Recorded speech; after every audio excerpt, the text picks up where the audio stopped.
दोस्तों, अगर आप मेरे चैनल पर आए हैं तो कृपया चैनल को सब्सक्राइब करने के साथ साथ बेल आइकन पर क्लिक करके ऑल पर क्लिक कर देना जी। जय श्री कृष्णा। हेलो दोस्तों, हमारे चैनल में आप सभी का स्वागत है।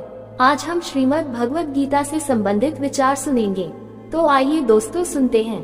भगवद गीता ज्ञान भगवान श्री कृष्ण द्वारा दिया गया वह ज्ञान जिससे आप भी बन सकते हैं सफल। भगवद गीता ज्ञान भगवान श्री कृष्ण ने महाभारत के रणभूमि में अर्जुन के मन में धर्म और युद्ध के बीच चल रहे द्वंद्व को गीता के उपदेश के माध्यम से समझाया था। उन्हीं उपदेशों को समझने से वर्तमान के समय में भी व्यक्ति सफलता हासिल कर सकता है। भगवद गीता ज्ञान भगवद गीता को जीवन का सार माना जाता है, जिसमें सफलता के कई रहस्य छिपे हुए हैं। भगवद गीता ज्ञान श्रीमद् भगवद गीता को जीवन का सार माना जाता है। ऐसा इसलिए क्योंकि महाभारत के रणभूमि में भगवान श्री कृष्ण ने गीता का उपदेश देकर धनुर्धर अर्जुन का मार्गदर्शन किया था। वर्तमान समय में भी गीता के उपदेश को समझने से व्यक्ति सफलता के मार्ग पर चलने लगता है।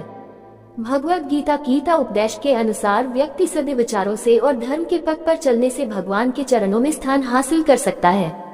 आइए गीता के माध्यम से जानते हैं कि किस तरह व्यक्ति जीवन में पा सकता है सफलता।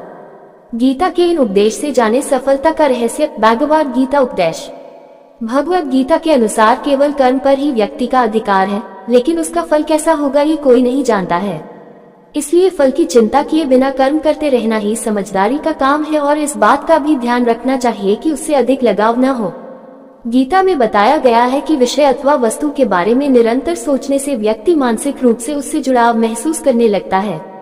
इससे उनमें इच्छा पैदा होती है और इस इच्छा की पूर्ति ना होने से क्रोध की उत्पत्ति होती है। इसलिए व्यक्ति को किसी से इतना जुड़ाव नहीं रखना चाहिए जिसके कारण वह स्वयं पर काबू ही ना रख पाए। इस श्लोक के माध्यम से श्री कृष्ण बता रहे हैं कि चिंता से दुख की उत्पत्ति होती है और किसी अन्य कारणों से नहीं। इसलिए जो व्यक्ति चिंता से दूर रहता है वह सुखी, शांत और सभी इच्छाओं से मुक्त रहता है। इसलिए चिंता को कभी भी अपने ऊपर हावी न होने दे, क्योंकि इससे केवल दुख की प्राप्ति होती है। इस श्लोक में ये बताया गया है कि जो व्यक्ति मान अथवा अपमान में एक समान व्यवहार करता है, जो मित्र और प्रतिपक्ष में रहते हुए भी समान रूप से कार्य करता है, जो किसी प्रकार के अभिमान से रहित है, उसे श्रेष्ठ अथवा गुणवान। महाभारत पढ़ना और महाभारत नामक सीरियल देखना दोनों में जमीन आसमान का फर्क है। पढ़ने से जो ज्ञान मिलता है वह देखने से नहीं। महाभारत में गीता ही नहीं बहुत कुछ है जिससे हम जीवन संबंधी ज्ञान हासिल कर सकते हैं।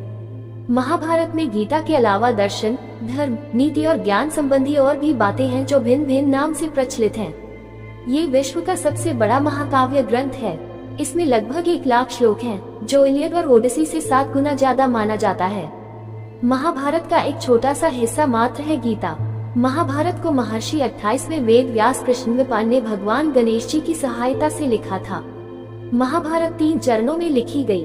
पहले चरण में 8800 श्लोक, दूसरे चरण में 24,000 और तीसरे चरण में 1 लाख श्लोक लिखे गए। विद्वानों का मानना है कि महाभारत में वर्णित सूर्य और चंद्र ग्रहण के अध्ययन से पता चलता है कि इसकी रचना 31वीं सदी ईसा पूर्व हुई थी। आमतौर पर इसका रचनाकाल 1400 ईसा पूर्व का माना जाता है। आर्यभट्ट के अनुसार महाभारत युद्ध 3137 ईसा पूर्व में हुआ और कलियुग का आरंभ कृष्ण के निधन के 35 वर्ष पश्चात हुआ। एक अध्ययन अनुसार राम का जन्म 5114 ईसा पूर्व हुआ था।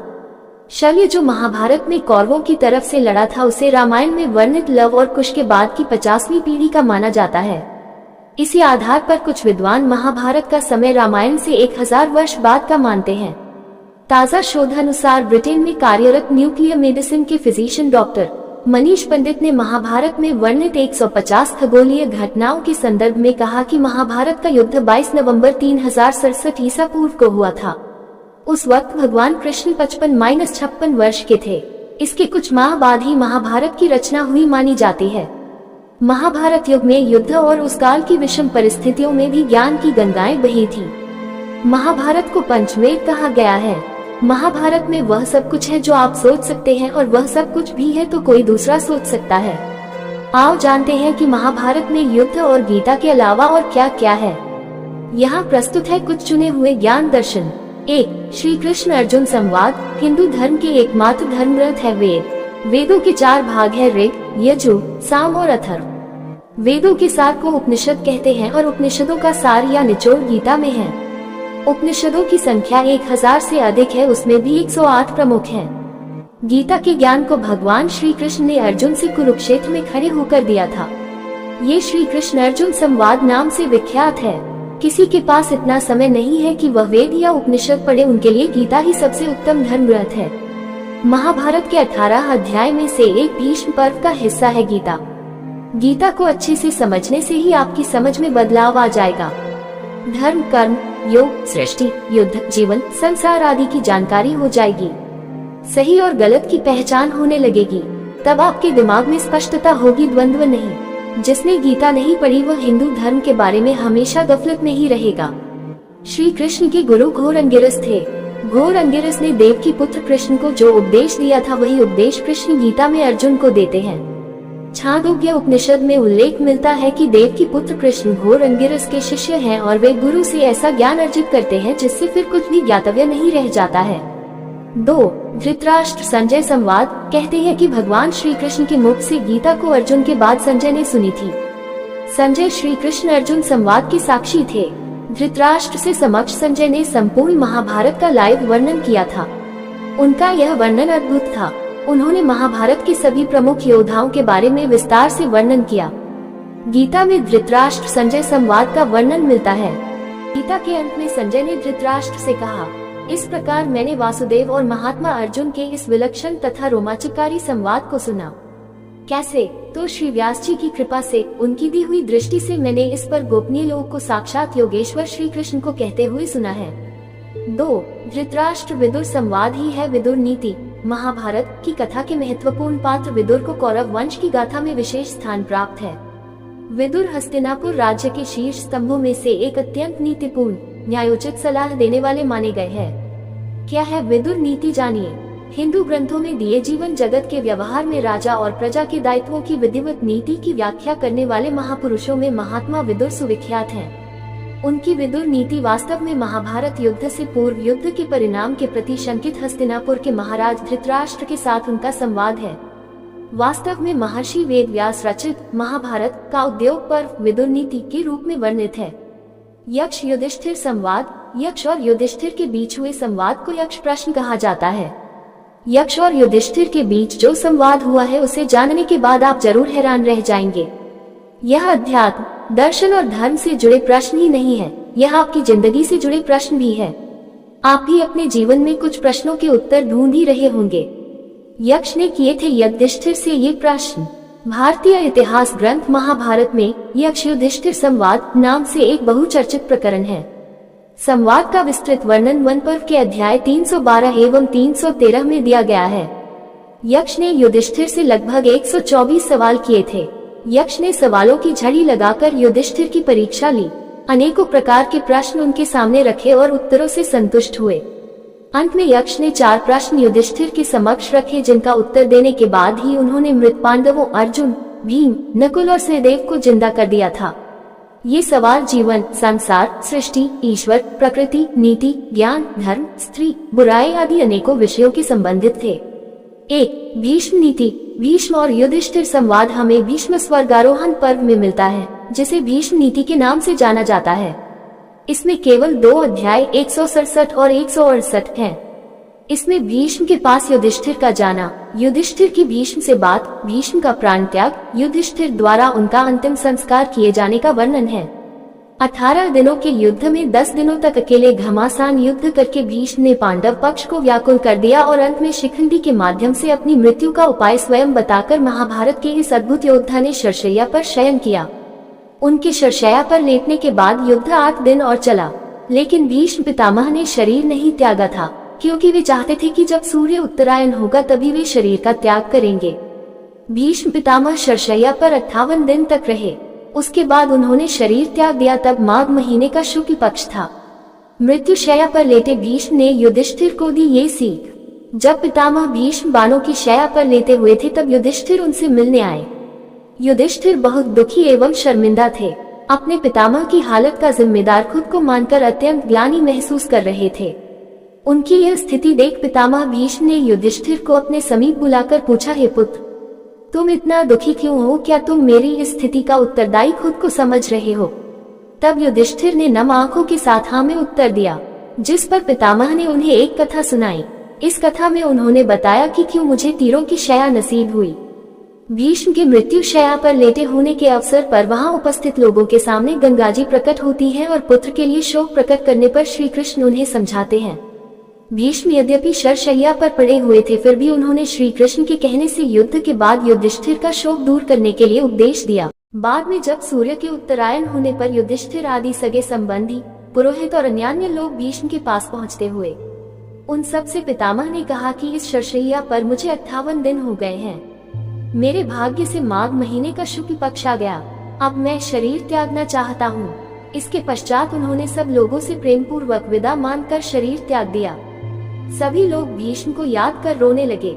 युधिष्ठिर तथा पांडवों ने पितामह के शरविद्ध शव को चंदन की चिता पर रखा तथा दाह संस्कार किया। पराश गीता महाभारत के लेखक वेद व्यास के पिता ऋषि पराशर हैं। महाभारत के शांति पर्व में भीष्म और युधिष्ठिर के संवाद में युधिष्ठिर को भीष्म राजा जनक और पराशर के बीच हुए वार्तालाप को प्रकट करते हैं। इस वार्तालाप को पराशर गीता नाम से जाना जाता है। इसमें धर्म कर्म संबंधी ज्ञान की बातें हैं। दरअसल शांति पर्व में सभी तरह के दर्शन और धर्म विषय प्रश्नों के उत्तर का विस्तृत वर्णन मिलता है। ये भी है महाभारत में। महाभारत के शांति पर्व में विष्णु के 1000 नामों की महिमा का वर्णन विस्तार से मिलता है। तो अरण्यक पर्व में नल दमयंती की प्रेम कथा, ऋष्यऋग की प्रेम कथा, राम रामायण का संक्षिप्त वर्णन मिलता है। वहीं हरिवंश पर्व श्री कृष्ण की असली कहानी का वर्णन मिलता है। शांति पर्व में ही ब्रह्मा जी के नीति शास्त्र और राजा पृथु का वर्णन भी मिलता है। इसके अलावा महाभारत में सैकड़ों दृष्टांत और प्रेरक कहानियां हैं जो भीष्म ने युधिष्ठिर को बताए, शल्य ने कर्ण को बताए, अप्सरा ने अर्जुन को बताए, व्यास जी ने शुकदेव को बताए, द्रोण ने अपने शिष्यों को बताए आदि।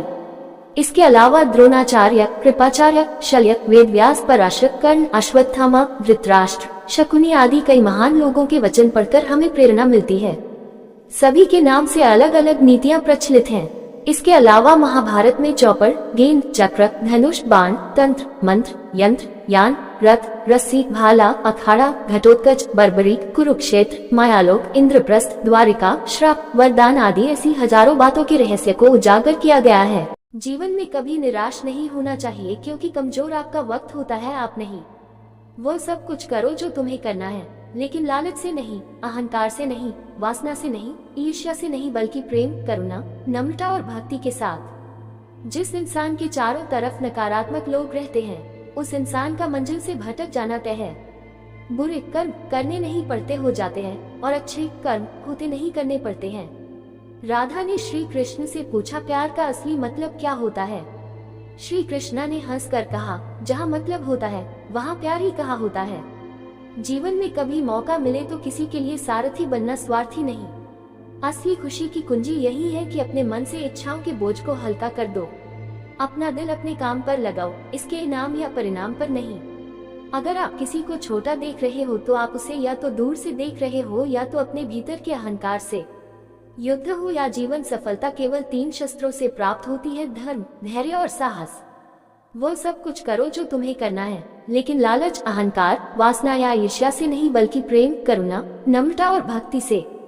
जो कुछ हुआ अच्छे के लिए हुआ, जो हो रहा है अच्छे के लिए हो रहा है, जो होगा वह भी अच्छे के लिए ही होगा। जिस इंसान के चारों तरफ नकारात्मक लोग रहते हैं, उस इंसान का मंजिल से भटक जाना तय है। अपने अनिवार्य कर्तव्य का पालन करें, क्योंकि क्रिया वास्तव में निष्क्रियता से बेहतर है। कल की फिक्र मत करो, जिस ईश्वर ने आज तक संभाला है वह आगे भी संभाल लेगा। श्री कृष्ण जी कहते हैं, कठिन समय में समझदार व्यक्ति रास्ते खोजते हैं और काय व्यक्ति बहाने। हे कृष्णा, तेरे सिवा कहाँ मिलता है कोई समझने वाला? जो भी मिलता है बस समझा कर ही चला जाता है। श्री कृष्ण कहते हैं, अगर तुम्हें किसी ने दुख दिया है तो बुरा मत मानना, क्योंकि लोग उसी पेड़ पर पत्थर मारते हैं जिस पेड़ पर ज्यादा मीठे फल होते हैं। अहंकार तब उत्पन्न होता है जब हम भूल जाते हैं कि प्रशंसा हमारी नहीं, हमारे गुणों की जा रही है। जो मन को नियंत्रित नहीं करते, मन उन्हें नियंत्रित कर लेता है और उनके लिए वह शत्रु के समान कार्य करता है। मनुष्य का जीवन केवल उसके कर्मों पर चलता है। जैसा कर्म होता है वैसा उसका जीवन होता है। दुनिया को बदलने का नहीं, बल्कि खुद को बदलने का प्रयास करें, क्योंकि उस परिवर्तन में आपके आसपास की दुनिया भी बदल जाएगी। भगवान श्री कृष्ण जी कहते हैं कि हमें किसी से भी अंधा प्यार नहीं करना चाहिए। हमारा किसी के प्रति अंधा प्यार हमें कभी भी आगे बढ़ने नहीं देता। हजारों मील की यात्रा एक कदम से शुरू होती है। आत्मा की यात्रा एक इरादे से शुरू होती है। आत्मा न जन्म लेती है, न मरती है, न ही इसे जलाया जा सकता है, न ही पानी से गिला किया जा सकता है। आत्मा अमर और अविनाशी है। किसी के साथ दुख बांट पाना भी एक तरह का सुख है। अधिक प्रेम भी व्यक्ति को बुद्धिहीन कर देता है। आत्म खोज की यात्रा सर्वोत्तम तीर्थ यात्रा है। अपने हृदय में स्थित ब्रह्मांड को समझने के लिए भीतर यात्रा करें। अनुमान मन की कल्पना है और अनुभव जिंदगी का सबक है। सच्ची खुशी तभी होती है जब आपकी सोच, कथन और कर्म में समानता हो। किससे कब और कितना बोलना है, अगर तुमने ये समझ लिया तो तुम अपनी जिंदगी के सार्थक बन चुके हो। जैसे तेल समाप्त हो जाने पर दीपक बुझ जाता है, उसी प्रकार कर्म के क्षीण हो जाने पर भाग्य भी नष्ट हो जाता है। आत्मा पुराने शरीर को वैसे ही छोड़ देती है जैसे मनुष्य पुराने कपड़ों को उतार कर नए कपड़े धारण कर लेता है। मोह की डोर दिल को बांधती है। वैराग्य का राग बजाओ और मुक्ति पाओ। मनुष्य जन्म लेता है तो उसके पास सांसें तो होती है पर कोई नाम नहीं होता। जब मृत्यु होती है तो उसके पास नाम तो होता है पर सांसें नहीं होती। इसी सांस और नाम के बीच की यात्रा को जीवन कहते हैं। न किसी के अभाव में जियो, न किसी के प्रभाव में जियो। ये जिंदगी है, आपके अपने स्वभाव में जियो। कर्म का फल व्यक्ति को उसी तरह ढूंढ लेता है जैसे कोई बछड़ा सैकड़ों गायों के बीच अपनी माँ को ढूंढ लेता है। आत्मा न जन्म लेती है, न मरती है, न ही इसे जलाया जा सकता है, न ही इसे भिगोया जा सकता है। आत्मा अमर व अविनाशी है। इस संसार में कुछ भी स्थायी नहीं है। आत्मा शरीर को वैसे ही छोड़ देती है जैसे मनुष्य पुराने कपड़ों को उतार कर नए कपड़े धारण कर लेता है। मन शरीर का हिस्सा है। सुख दुख का एहसास करना आत्मा का नहीं, शरीर का काम है। मान अपमान, लाभ हानि, खुश होना, दुखी होना सब मन की शरारत है। जब ये संसार ही स्थायी नहीं है तो इस संसार की कोई वस्तु कैसे स्थायी हो सकती है। मैं सभी जीवों में विद्यमान हूँ। मैं चींटी में भी विद्यमान हूँ और हाथी में भी विद्यमान हूँ। सारे रिश्ते नश्वर हैं और केवल शरीर से जुड़े हुए हैं। जैसे ही व्यक्ति की मृत्यु हो जाती है, आत्मा शरीर को छोड़ देती है। आत्मा का शरीर से जुड़े रिश्तों से कोई नाता नहीं रह जाता है। मेरे भी कई जन्म हो चुके हैं, तुम्हारे भी कई जन्म हो चुके हैं। ना तो मेरा आखिरी जन्म है और ना ये तुम्हारा आखिरी जन्म है। वर्तमान परिस्थिति में जो तुम्हारा कर्तव्य है वही तुम्हारा धर्म है। धर्म व्यक्तिगत होता है। मैं किसी के भाग्य का निर्माण नहीं करता, ना ही किसी के कर्मफल में दखल देता हूँ। व्यक्ति या जीव का कर्म ही उसके भाग्य का निर्माता होता है। क्रोध इंसान का सबसे बड़ा शत्रु होता है। क्रोध आने पर इंसान की सोचने समझने की शक्ति खत्म हो जाती है। उस व्यक्ति के पतन में ज्यादा समय नहीं लगता। व्यक्ति कर्म करने से कभी छुटकारा नहीं पा सकता है। इसलिए तुम्हें हमेशा कर्म करते रहना चाहिए, क्योंकि कर्म के बिना तुम्हारे शरीर का निर्वाह भी नहीं हो सकता है। परिवर्तन ही संसार में स्थायी है, इसलिए परिवर्तन से नहीं घबराना चाहिए। मन को नियंत्रण में रखना किसी घोड़े के नवजात शिशु को नियंत्रण में रखने जितना कठिन होता है। परिवर्तन इस संसार का नियम है। कल जो किसी और का था, आज वो तुम्हारा है एवं कल वो किसी और का होगा। अत्यधिक क्रोध से भ्रम पैदा होता है। भ्रम से बुद्धि नष्ट होती है और जब बुद्धि नष्ट होती है तब तर्क ही नष्ट हो जाता है। जब तर्क नष्ट होता है तब व्यक्ति का पूरी तरह पतन हो जाता है। सभी मनुष्य अपने विश्वास से निर्मित होते हैं। जैसा वे भरोसा करते हैं वो वैसा ही बन जाता है। अप्राकृतिक कर्म बहुत ज्यादा तनाव पैदा करता है। उससे मत डरो जो कि वास्तविक नहीं है और ना कभी था और ना कभी होगा। जो वास्तविक है वो हमेशा था और उसे कभी नष्ट भी नहीं किया जा सकता है। तुम उसके लिए शोक करते हो जो शोक करने के योग्य ही नहीं होते और फिर भी ज्ञान की बातें करते हो। बुद्धिमान व्यक्ति ना तो जीवित और ना ही कभी मृत व्यक्ति के लिए शोक करते हैं। इंसान अपने विचारों से बनता है। जैसा वो सोचता है वैसा ही वह बनता है। मन की गतिविधियों, होश, श्वास और भावनाओं के माध्यम से भगवान की शक्ति सदा तुम्हारे साथ है और लगातार तुम्हें बस एक साधन की तरह प्रयोग कर सके सभी कार्य कर रही है। मन अशांत है और उसे नियंत्रित करना कठिन है, लेकिन अभ्यास से इसे वश में किया जा सकता है। जो भी मनुष्य अपने जीवन के आध्यात्मिक ज्ञान के चरणों के लिए दृढ़ संकल्पों में स्थिर हैं, वह सामान्य रूप से कठोर संकटों को भी आसानी से सहन कर सकते हैं और निश्चित तौर पर ऐसे व्यक्ति खुशियां और मुक्ति पाने के पात्र होते हैं। अपना पराया, छोटा बड़ा, मेरा तेरा ये सब अपने मन से मिटा दो और फिर सब तुम्हारा है और तुम सबके हो। भगवान या परमात्मा की शांति सिर्फ उनके साथ ही होती है जिसके मन और आत्मा दोनों में एकता हो, जो इच्छा और क्रोध से पूर्ण रूप से मुक्त हो एवं जो अपने अंदर की आत्मा को सही मायने में जानता हो। जो कोई भी जिस किसी भी देवता की पूजा विश्वास के साथ करने की इच्छा रखता है, मैं उसका विश्वास उसी देवता में दृढ़ कर देता हूँ। कोई भी उपहार भेंट तभी अच्छी और पवित्र लगती है जब वह पूरी तरह दिल से किसी सही व्यक्ति को सही समय और सही जगह पर दिया जाए, और जब उपहार देने वाला व्यक्ति उस उपहार के बदले में कुछ पाने का इच्छा बिल्कुल भी न करता हो। जो मन को नियंत्रित नहीं करते उनके लिए वह शत्रु के समान कार्य करता है। श्रीमद्भागवत गीता में श्री कृष्ण कहते हैं कि हर मनुष्य को बहुत सोच समझकर ही अपने कर्म करने चाहिए, क्योंकि कर्म अच्छे हो या बुरे कभी खाली नहीं जाते हैं। कर्मों का फल जरूर मिलता है। गीता में लिखा है, कभी भी किसी सरल व्यक्ति के साथ छल नहीं करना चाहिए। आप कितने भी बड़ी शतरंज के खिलाड़ी क्यों ना हो, लेकिन सरल व्यक्ति के साथ किया गया छल आपकी बर्बादी के सारे द्वार खोल देता है। गीता में लिखा है, 100 काम छोड़कर भोजन करना चाहिए, 1000 काम छोड़कर स्नान करना चाहिए, लाख काम छोड़कर दान करना चाहिए और करोड़ काम छोड़कर भगवान का स्मरण करना चाहिए। श्री कृष्ण कहते हैं कि जब कोई समझदार व्यक्ति संबंध निभाना बंद कर दे तो ये समझ लेना चाहिए कहीं ना कहीं उसके आत्मसम्मान को ठेस पहुंची है। ऐसे लोग वजह पूछने की बजाय दूरी बनाना शुरू कर देते हैं। गीता के अनुसार समस्या हर मनुष्य को कुछ खास एहसास कराती है। समस्या आने पर मनुष्य अकेला तो हो जाता है, पर उस समय ही उसे पता चल जाता है कि कौन उसके साथ है और कौन नहीं। श्री कृष्ण कहते हैं, जो आपका गुस्सा सहन करके भी आपका साथ दे, आपको उससे ज्यादा प्रेम और कोई नहीं कर सकता।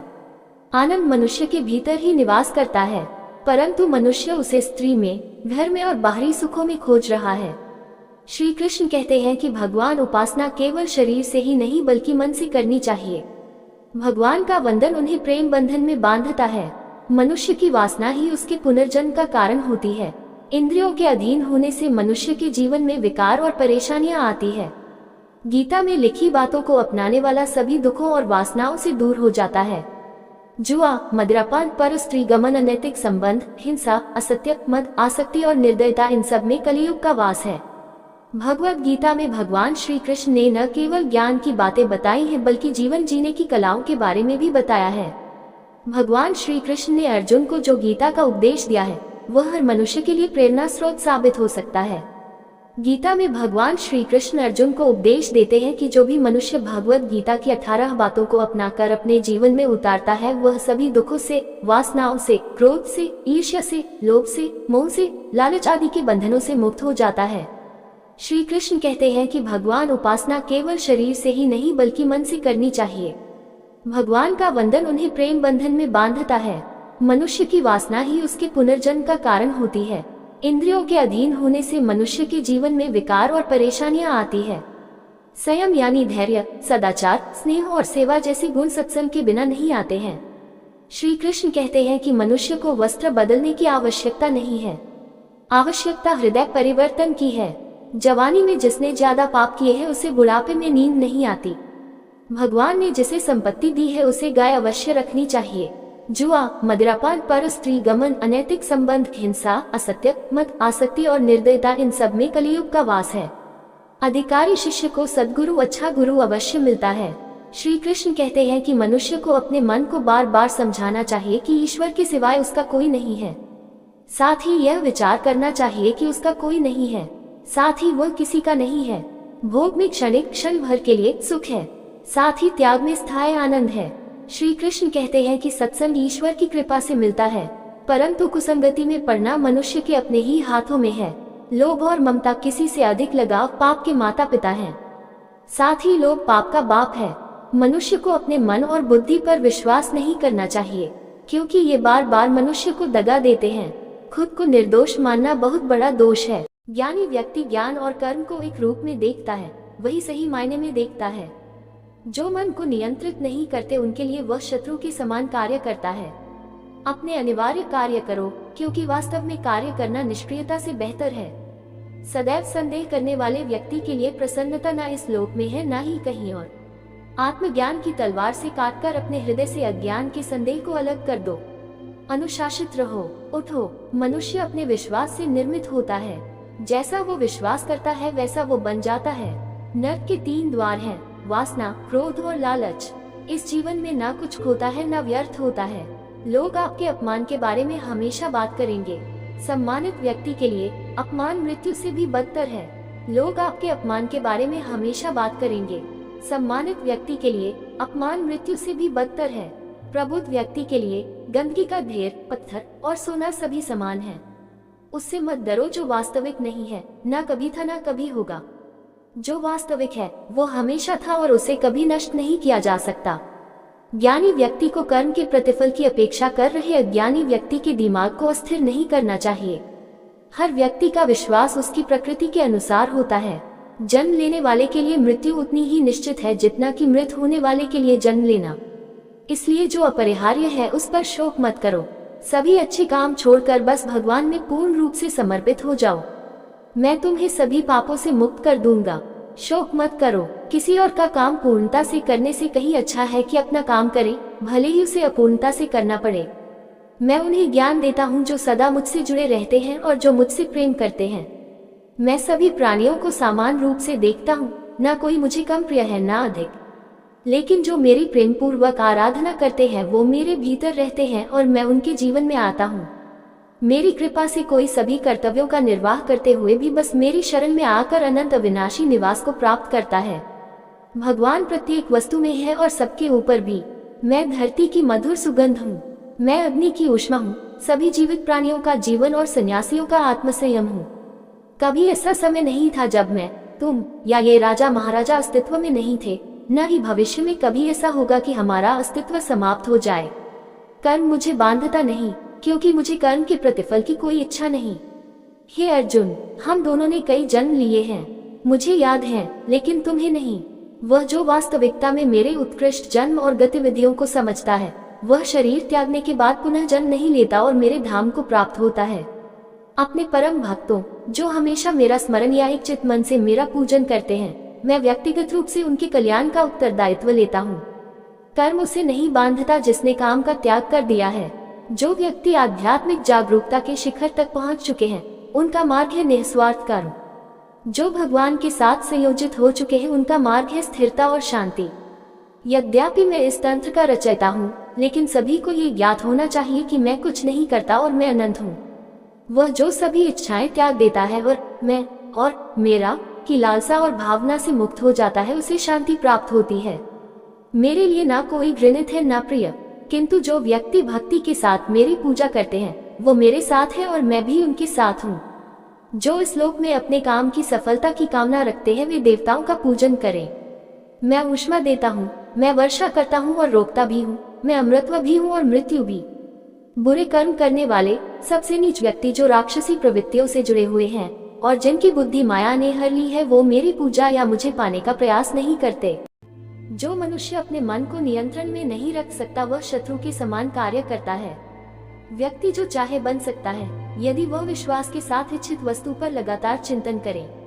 गीता में श्री कृष्ण कहते हैं, केवल डरपोक और कमजोर लोग ही चीजों को भाग्य पर छोड़ते हैं, लेकिन जो मजबूत और खुद पर भरोसा करने वाले होते हैं वे कभी भी नियति या भाग्य पर निर्भर नहीं रहते। गीता के अनुसार सिर्फ दिखावे के लिए अच्छा मत बनो, वो परमात्मा आपको बाहर से नहीं बल्कि भीतर से भी जानता है। श्री कृष्ण का कहना है कि मुश्किलें केवल बेहतरीन लोगों के हिस्से में आती हैं, क्योंकि वही लोग उसे बेहतरीन तरीके से अंजाम देने की ताकत रखते हैं। जो सरलता से मिलता रहे उसका महत्व नहीं रह जाता। अक्सर खो देने के बाद समय, व्यक्ति और संबंध के मूल्य का आभास होता है। श्री कृष्ण कहते हैं, शरीर नश्वर है पर आत्मा अमर है। ये तथ्य जानने पर भी व्यक्ति अपने इस नश्वर शरीर पर घमंड करता है जो कि बेकार है। शरीर पर घमंड करने की बजाय मनुष्य को सत्य स्वीकार करना चाहिए। आप खुश हैं या दुखी, ये दोनों आपके विचारों पर निर्भर है। अगर आप प्रसन्न रहना चाहते हैं तो आप हर हाल में प्रसन्न ही रहेंगे। अगर आप नकारात्मक विचार लाते हैं तो आप दुखी ही होंगे। विचार ही हर व्यक्ति का शत्रु और मित्र होता है। जिसने मन को जीत लिया है उसने पहले ही परमात्मा को प्राप्त कर लिया है, क्योंकि उसने शांति प्राप्त कर ली है। ऐसे मनुष्य के लिए सुख दुख, सर्दी गर्मी और मान अपमान एक से है। न तो ये शरीर तुम्हारा है और न ही तुम इस शरीर के मालिक हो। ये शरीर 5 तत्वों से बना है, आग, जल, वायु, पृथ्वी और आकाश। एक दिन ये शरीर इन्हीं 5 तत्वों में विलीन हो जाएगा। मनुष्य का मन इंद्रियों के चक्रव्यूह के कारण भ्रमित रहता है, जो वासना, लालच, आलस्य जैसी बुरी आदतों से ग्रसित हो जाता है। इसलिए मनुष्य का अपने मन एवं आत्मा पर पूर्ण नियंत्रण होना चाहिए। मनुष्य को अपने धर्म के अनुसार कर्म करना चाहिए, जैसे विद्यार्थी का धर्म विद्या प्राप्त करना, सैनिक का धर्म देश की रक्षा करना आदि। जिस मानव का जो कर्तव्य है उसे वह कर्तव्य पूर्ण करना चाहिए। नरक के 3 द्वार होते हैं, वासना, क्रोध और लालच। परमात्मा को प्राप्ति के इच्छुक ब्रह्मचर्य का पालन करते हैं। एक ज्ञानवान व्यक्ति कभी भी कामुक सुख में आनंद नहीं लेता। कोई भी इंसान जन्म से नहीं बल्कि अपने कर्मों से महान बनता है।